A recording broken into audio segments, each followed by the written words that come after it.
অবশেষে চূড়ান্ত হতে যাচ্ছে ইরান ও যুক্তরাষ্ট্রের মধ্যে বহুল প্রতীক্ষিত শান্তি চুক্তি। এই চুক্তির অন্যতম প্রধান লক্ষ্য হল ইরানের উচ্চমাত্রায় সমৃদ্ধ ইউরেনিয়াম অপসারণ ও ধ্বংস করা। তবে ইউরেনিয়াম ধ্বংস করতে নারাজ মোজতবা খামেনির দেশটি। এমন পরিস্থিতিতে পরমাণু সুরক্ষায় অভিনব কৌশল হাতে নিয়েছে ইরান। বিস্তারিত জানাচ্ছেন শেখ ফরিদ। মার্কিন সামরিক অভিযান ঠেকাতে পরমাণু সুরক্ষায় এবার অভিনব কৌশল নিয়েছে বিশ্বের নতুন পরাশক্তি ইরান। যুক্তরাষ্ট্র যাতে অভিযান চালিয়ে ইউরেনিয়ামের মজুদ জব্দ করতে না পারে সেজন্য ইস্পাহান পরমাণু কেন্দ্রের ভূগর্ভস্থ সুড়ঙ্গগুলো ইচ্ছাকৃতভাবে ধ্বংস করে দিয়েছে মোজতবা খামেনির দেশটি। সেই সঙ্গে সুড়ঙ্গের প্রবেশ পথগুলোতে মাইন পুঁতে রেখেছে আয়াতুল্লাহ বাহিনী। এমন চাঞ্চল্যকর তথ্যই উঠে এসেছে মার্কিন সংবাদ মাধ্যম CNN এর এক প্রতিবেদনে। মার্কিন গোয়েন্দা তথ্য সম্পর্কে অবগত 5টি সূত্রের বরাত দিয়ে প্রতিবেদনে বলা হয়েছে, ইউরেনিয়াম সংরক্ষণাগারের সঙ্গে যুক্ত কয়েকটি সুড়ঙ্গ পরিকল্পিতভাবে ধসিয়ে দেওয়া হয়েছে। একই সঙ্গে প্রবেশ পথগুলোতে বিস্ফোরক মাইন পুঁতে রাখা হয়েছে, যাতে মার্কিন বাহিনীর জন্য সেখানে প্রবেশ করা অত্যন্ত কঠিন হয়ে পড়ে।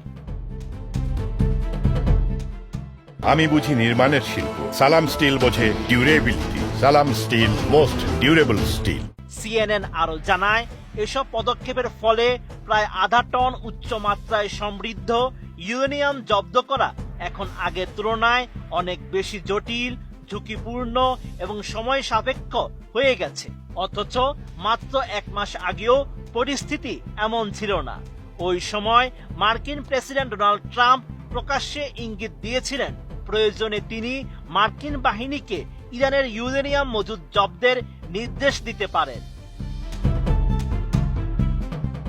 সতর্ক করে বিশ্লেষকরা জানিয়েছেন, ইরানের সাম্প্রতিক পদক্ষেপ নতুন ধরনের ঝুঁকি সৃষ্টি করেছে।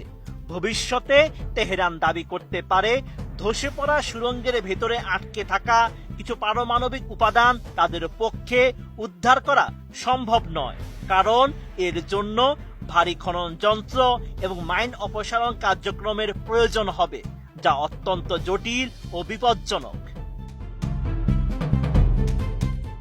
2017 থেকে 2021 সাল পর্যন্ত মার্কিন নিউক্লিয়ার ম্যাটেরিয়াল রিমুভাল অফিসের প্রধান হিসেবে দায়িত্ব পালনকারী স্কট রোকা জানিয়েছেন, যদি এই তথ্য সত্য হয় তাহলে উচ্চ মাত্রায় সমৃদ্ধ ইউরেনিয়াম উদ্ধার করা আরও জটিল হয়ে পড়বে।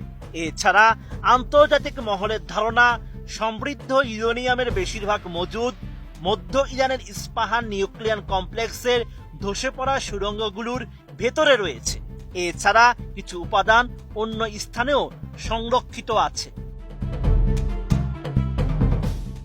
Sheikh Farid, ATN news.